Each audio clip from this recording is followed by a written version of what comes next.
അപ്പോൾ hello guys, ഇതാണ് എൻ്റെ കൂട്ടുകാരി ഗായത്രി. ഒരു ഹായ് കാണിക്കാൻ വേണ്ടി ഞാൻ വലിച്ചുപെട്ട പാടുണ്ടല്ലോ, അതൊക്കെ അവിടെ നിൽക്കട്ടെ. ഇന്ന് നമുക്ക് ഔട്ടിംഗ് ഉള്ള ഒരു ദിവസമാണ്. അപ്പോൾ പുറത്തേക്ക് വെറുതെ പോകാൻ പറ്റില്ല. നമുക്ക് ഇവിടെ കുറച്ച് പ്രൊസീജിയേഴ്സ് കാര്യങ്ങളൊക്കെ ഉണ്ട്. നമുക്ക് നമ്മുടെ പേരുന്നാളൊക്കെ ഇവിടെ എഴുതി വെക്കണം. അങ്ങനെ പിന്നെ പേരുന്നാളും എല്ലാം എഴുതി കഴിഞ്ഞാൽ അധികം സമയം കളയണ്ടെന്ന് പറഞ്ഞ് ഇറങ്ങിയപ്പോൾ നിൽക്കുന്ന സമയം കളയാൻ വേണ്ടി നമ്മുടെ ഷുട്ടാപ്പി. നമുക്ക് സമയം വളരെ പരിമിതിയായതുകൊണ്ട് നമ്മൾ വേഗം തന്നെ അവിടെ നിന്ന് പോന്നു. നമ്മൾ നേരെ എന്ത് ചെന്നു, ഷെയർ ഓട്ടോ പിടിക്കാൻ. അവിടെ ഷെയർ ഓട്ടോ പിടിക്കാൻ നോക്കിയിട്ട് അവിടെ ഷെയർ ഓട്ടോ പോയിട്ട് ഒരു മനുഷ്യ കുഞ്ഞില്ല ഗൈസ്.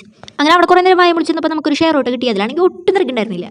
അങ്ങനെ പിന്നെ കണ്ണടച്ചുറന്നപ്പോഴേക്കും നമ്മൾ ഡിമാർട്ടിലെത്തി. ഡിമാർട്ടിലാണെങ്കിൽ ഒരുപാട് സ്നാക്സ് കിട്ടും ഗൈസ്, നല്ല പൈസ അറിഞ്ഞു. അതുകൊണ്ട് തന്നെ നമ്മുടെ കോളേജിലുള്ള എല്ലാവരും അവിടെ തന്നെ ഉണ്ടായിരുന്നു. ഞങ്ങളാണെങ്കിൽ വാരിയിട്ട് അത് നിറഞ്ഞത് കണ്ടിട്ടും അവൾക്കത് മതിയായില്ല. ഞാൻ മുമ്പത്തെ വീഡിയോയിൽ പറഞ്ഞിട്ടില്ലേ, ഓളങ്ങനെയാ. അങ്ങനെ പിന്നെ സാധനങ്ങൾ നോക്കി പറക്കി നമ്മൾ ദേശമായിട്ട് അവിടെ ഇറങ്ങി കഴിഞ്ഞപ്പോഴാണെങ്കിൽ നമ്മുടെ ഫേവറേറ്റ് സാധനം പാനിപ്പൂരി. എന്നാൽ പിന്നെ അതും കൂടെ കഴിച്ചേക്കാന്ന് വിചാരിച്ചു. അങ്ങനെ അതും കഴിച്ച് കഴിഞ്ഞാൽ നമ്മുടെ ഹോസ്റ്റലിലേക്ക് പോകുന്ന സമയത്താണ് ഈ മരം കണ്ടത്. എന്നാൽ പിന്നെ ഈ മരത്തിൽ ഒന്ന് പഠിച്ചേക്കാന്ന് വിചാരിച്ചു. പഠിച്ചേരാ നല്ല കഴിച്ച് വിചാരിച്ചു. നമ്മളത് ഫോട്ടോ എടുക്കാന്ന് വെച്ചാൽ പിന്നെ അവിടെ തന്നെ മരമൊക്കെ നമ്മൾ ഒടിച്ച് കുറേ നേരം കഴിഞ്ഞപ്പോൾ നമ്മുടെ സമയമായി. നമുക്ക് എത്ര മതി നമ്മൾ ഫുഡ് മനുഷ്യന് നേരെ ഇറങ്ങി കഴിഞ്ഞപ്പോഴാണ് നമ്മുടെ ഈ മേലുല്ലാസം എഴുതി വെക്കണമല്ലോ, അതൊക്കെ എഴുതി വെച്ച് കഴിഞ്ഞപ്പോൾ നമ്മുടെ സീനിയേഴ്സ് നമ്മൾ കണ്ടു. അങ്ങനെ പിന്നെ അവരുടെ കുറേ ഫോട്ടോസ് ഒക്കെ എടുത്ത് നമ്മൾ നേരെ ഹോസ്റ്റലിലെത്തി ഫുഡും കഴിച്ചതോടുകൂടി ഇന്നത്തെ പരിപാടി കഴിഞ്ഞു. അടുത്ത വീഡിയോയിൽ കാണുന്നത് ബൈ ബൈ.